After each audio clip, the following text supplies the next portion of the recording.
dari Pantai Pintu Kota. Kita kembali lagi dalam renungan 100 hari berdoa bersama saya, Pendeta W. Sopakua. Salam sejahtera buat kita semua. Shalom. Sebelum kita akan mempelajari firman Tuhan di saat ini di hari ke-12 dari 100 hari berdoa, saya ajak kita semua untuk tunduk kepala dan kita berdoa. Mari kita berdoa. Tuhan yang baik di surga, kami ada di hari ke-12 dari 100 hari berdoa dengan segala selamat. Kami merasa dikuatkan selama hari-hari berdoa kami ini Tuhan. Dan di kesempatan yang indah ini kembali kami siapkan hati untuk mempelajari firman-Mu. Kami butuh kuasa-Mu Tuhan. Jamah kami, tolong kami agar supaya firman Tuhan ini dapat menguatkan kami di saat kami menyembah Tuhan di saat ini, di dalam nama anak-Mu Yesus Kristus, Tuhan dan Juru Selamat kami. Amin. Pekabaran firman Tuhan yang akan kita pelajari di saat ini, saya ambil di dalam buku Matius pasal 7, ayat 7 dan ayatnya yang ke-8. Nah, ayat ini ayat yang sering kita baca, ayat yang juga kita sudah hafal bersama. Namun ayat inilah yang akan menjadi perenungan kita di saat ini. Mari kita buka Alkitab kita masing-masing.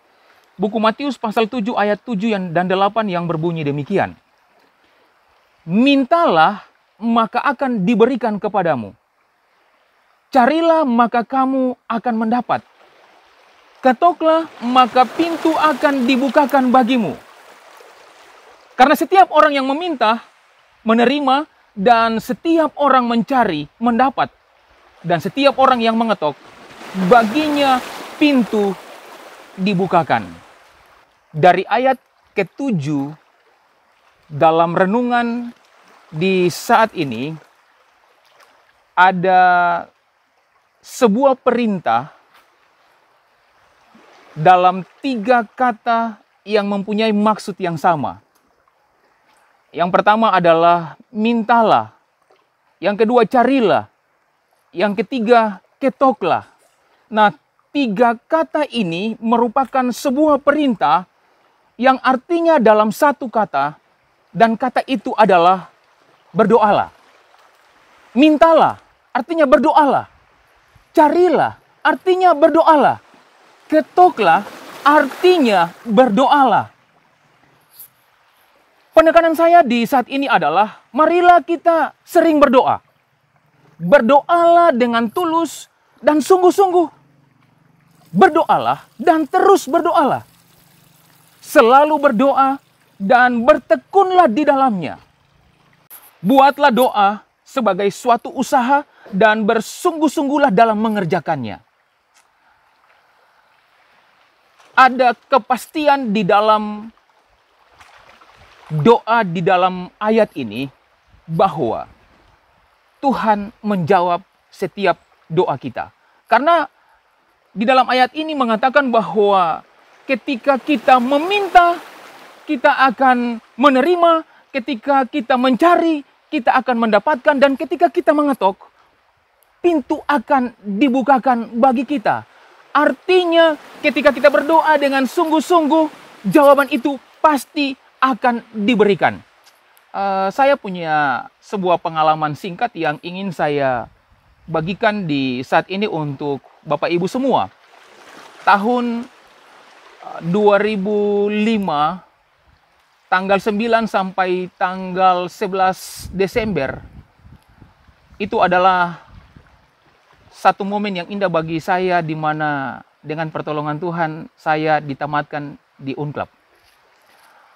Namun yang menjadi pergumulan saya waktu itu adalah sebelum tanggal 9 di mana hari ini tiba, acara wisuda akan dilaksanakan. Saya waktu itu tidak bisa menerima jubah saya yang akan saya gunakan untuk penamatan waktu itu.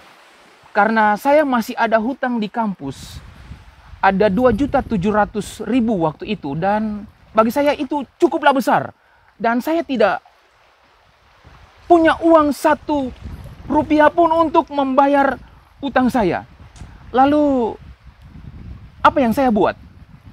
Yang saya buat adalah saya tuntut janji Tuhan seperti yang ayat yang menjadi renungan kita di saat ini. Di Unclub biasanya ada taman berdoa, dan tempat inilah biasanya para mahasiswa yang memiliki pergumulan mereka pergi ke sana, dan saya pun pergi ke sana dan saya berdoa. Hari pertama saya berdoa, hari kedua saya berdoa, dan ketika hari Kamis pagi-pagi ada salah seorang teman saya yang juga mau tamat bersama-sama dengan saya. Dia waktu itu Vice President, wakil penamatan. Dia adalah anak seorang kaya di kota Manado. Dia memanggil saya, "Kakak, apakah kakak punya utang sudah selesai?" Karena saya bersama-sama dengan tim waktu itu di penamatan. Akhirnya dia bertanya demikian. Lalu dia katakan kepada saya seperti ini, "Kakak berdoa saja, nanti Tuhan utus orang untuk menolong kakak." Dan saya berpikir, saya ini seorang yang nantinya ketika tamat akan jadi pendeta. Sedangkan teman saya, adik saya ini, dia adalah seorang ekonomi. Tapi dia bisa memiliki iman yang luar biasa. Tapi saya berkata dalam hati, "Tuhan, terima kasih Tuhan utus dia untuk menolong saya sehingga saya tetap semangat di dalam berdoa." Dan saya berdoa. Dan hari itu pun saya berdoa. Saya pergi ke taman berdoa pagi-pagi, lalu saya kembali lagi. Lalu dia ada tunggu saya di tempat parkir mobil. Lalu dia memanggil saya, "Kakak, mari kita keluar." Dan di gate pintu masuk kampus Unclub, di sana ada ATM BRI di sana. Lalu dia masuk, saya tunggu di luar, dan ketika dia keluar, dia memberikan, "Kakak, ini uang dari sisa ATM saya yang bisa saya berikan buat kakak untuk membayar uang sekolah kakak." Dan saya malu-malu mau terima uang ini. Tapi apa mau dikata, karena saya butuh, jadi saya terima uang ini.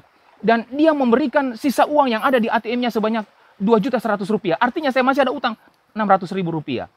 Saya terima uang ini dan saya pergi di kasir di kampus dan saya berikan. Namun itu pun tidak membuat saya untuk bisa ditamatkan. Dan kembali lagi saya berdoa di taman berdoa. Saya bilang, "Tuhan, saya tuntut janji Tuhan. Janji Tuhan di dalam Matius pasal 7 ayat 7 dan 8 harus digenapi." Dan setibanya saya di rumah, kebetulan waktu itu saya tinggal bersama-sama dengan orang tua dari Dr. Manuhutu. Ibu dari Dr. Manuhutu ini bertanya kepada saya, "Apakah utangmu di kampus sudah selesai?" Lalu saya katakan kepada beliau bahwa, "Puji Tuhan, tadi ada teman saya menolong saya memberikan sekian dan masih ada utang saya 600.000 rupiah. Beliau katakan kepada saya, "Kau sudah berdoa?" Saya bilang, "Saya sudah berdoa. Saya berdoa di taman doa di kampus." Tapi beliau katakan, "Berdoa lagi." Lalu saya naik ke kamar saya dan saya berdoa. Ketika saya turun, karena saya mau balik lagi ke kampus, beliau sudah tunggu saya di ruang tamu di bawah dan beliau katakan, "Datang dulu ke tante, karena tante ada perlu." Dan Bapak Ibu saudara-saudara yang diberkati Tuhan, kita punya Tuhan adalah Tuhan yang hebat. Tuhan yang menyediakan segala sesuatu itu tepat pada waktunya. Dan saya punya jantung ini sedikit bergetar tidak menentu, kenapa sampai ibu dari Dr. Manuhutu ini memanggil saya ke ruang tamu. Dan puji Tuhan, beliau sudah siapkan dana sebesar 1 juta rupiah yang diberikan kepada saya untuk melunasi hutang saya di kampus. Saya terima uang itu dengan air mata, saya menangis, beliau memeluk saya, dan saya berkata, "Tante, terima kasih banyak sekali. Saya doakan tante, Tuhan berkati tante selalu." Dan beliau katakan, "Sudah, pergilah ke kampus dan bayar hutangmu dan sukses." Saya dari rumah itu saya berjalan ke kampus dengan senang namun terharu. Saya langsung ke kasir, saya bayar sisa utang saya, masih ada sisa 400.000 saya gunakan untuk semua kebutuhan saya waktu itu. Bapak Ibu saudara-saudara yang diberkati Tuhan. Dari pembahasan kemarin, saya sudah katakan bahwa Allah kita itu adalah Allah yang hebat. Allah yang maha tahu. Allah yang tahu semua kebutuhan kita. Allah yang akan menjawab setiap doa-doa kita. Dan saya sangat senang sekali. Terima kasih Tuhan, Kau sungguh meyakinkan iman saya kepadamu, bahwa ketika di saat saya membutuhkan, Engkau ada untuk saya. Engkau siapkan segala sesuatu untuk saya.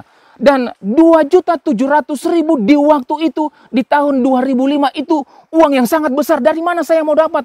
Saya seorang student labor di kampus. Saya biasa-biasa saja, seperti teman-teman yang lain.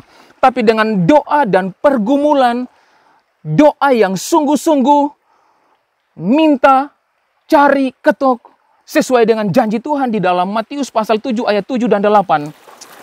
Tuhan genapi itu di dalam doa saya. Jadi Bapak Ibu, saudara-saudara di rumah, selama kita tidak berdoa lalu kita mau tuntut janji Tuhan, jangan Bapak Ibu pernah, Tuhan kenapa belum ada jawaban? Padahal Bapak dan Ibu tidak pernah berdoa. Ketika akal sehat ini mentok, ketika kita punya logika mentok, masih ada lutut yang kita bisa gunakan untuk setiap persoalan yang kita hadapi di dalam kehidupan ini. Matius pasal 18 ayat 19 mengatakan, dan lagi aku berkata kepadamu, jika 2 orang daripadamu di dunia ini sepakat meminta apapun juga, maka permintaan mereka itu akan dikabulkan oleh Bapakku yang di surga dalam waktu yang sama. 2, 3, 4, 5 banyak orang meminta di waktu yang sama dan permintaan mereka itu berbeda-beda, maka Allah kita yang di surga akan sanggup memberikannya kepadanya. Matius pasal 21 ayat 22. Dan apa saja yang kamu minta dalam doa, dengan penuh kepercayaan kamu akan menerimanya. Kalau Bapa yang jahat tahu berbuat baik kepada anaknya, maka Bapa kita yang di surga adalah Bapa yang tidak pernah jahat, yang baik, yang selalu memberikan apa saja. Iya. Tidak mungkin kita sebagai orang tua ketika anak kita meminta roti dan kita kasih batu, atau kita minta ikan lalu kita kasih ular. Tidak, saudara. Ketika anak kita meminta roti, maka Bapa kita pasti akan kasih roti, kasih makanan. Dan ketika anak kita meminta ikan, maka kita sebagai orang tua akan memberikan ikan kepadanya. Artinya, apa saja yang menjadi kebutuhan kita, Tuhan akan kasih. Saya baca satu kutipan di dalam buku Kebahagiaan Sejati halaman 234. Di sana dikatakan bahwa ada 2 alasan kenapa doa kita dijawab oleh Tuhan. Ketika kita berdoa dengan sungguh-sungguh. Dan yang kedua, ketika kita berdoa dengan kerendahan hati, sungguh-sungguh dan penuh dengan kerendahan hati, maka Tuhan akan menjawab setiap doa dan permohonan kita. Mengakhiri akan renungan saya di saat ini, saya ingin membacakan sebuah kutipan menarik yang terdapat di dalam tulisan Nyonya White, buku Christ Object Lesson, halaman 148, yang berbunyi seperti ini. Pelangi yang mengelilingi takhta adalah suatu jaminan bahwa Allah benar adanya. Bahwa dalam Dia tidak berubah-ubah. Juga tidak ada bayang-bayang. Kita telah berdosa terhadap Dia dan tidak layak baginya. Namun Ia sendiri telah menempatkan dalam bibir kita permohonan-permohonan yang paling indah. Janganlah engkau menampi kami oleh karena namamu, dan janganlah engkau menghinakan takhta kemuliaanmu. Ingatlah perjanjianmu dengan kami, janganlah membatalkannya. Bila kita datang kepadanya mengaku kesalahan dan dosa kita, Ia telah berjanji untuk mendengarkan setiap seruan kita. Kehormatan dari takhtanya ditinggalkan untuk menggenapi sabdanya bagi kita. Saya percaya renungan yang sederhana ini, yang singkat ini dapat menguatkan kita semua. Mari kita setia di dalam doa dan pergumulan kita. Kita minta, kita cari, kita ketok, kita berdoa kepada Tuhan.